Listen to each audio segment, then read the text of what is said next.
এখানকার সাংসদ কত বড় সাহস, একবার নয় বারে বারে হিন্দু সংস্কৃতি, বৈষ্ণব নবসূত্র মতুয়া, তাদের ধর্মীয় রীতিনীতি, তাদের গুরুদেবের দেখানো পথ, তাকে অপমান করেন। প্রতিবাদ হয় না কেন? জয় গুরুদেব বলে, জয় নিতাই বলে, কোথাও ডঙ্কা কোথাও মৃদঙ্গ নিয়ে সব দলের হিন্দুরা কেন পথে নামেন না? সেই বিজেপিকেই নামতে হয়। কারণ আমরা মনে করি নেশন ফার্স্ট।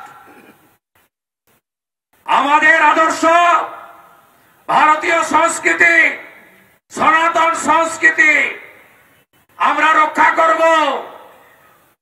এই পশ্চিমবঙ্গকে 1947-এর 20 জুন ডক্টর শ্যামাপ্রসাদ মুখার্জিরা দিয়ে গেছেন হিন্দুদের হোমল্যান্ড। আমরা এটা বাংলাদেশি মুসলমান আর রোহিঙ্গার হাতে তুলে দিতে পারি না।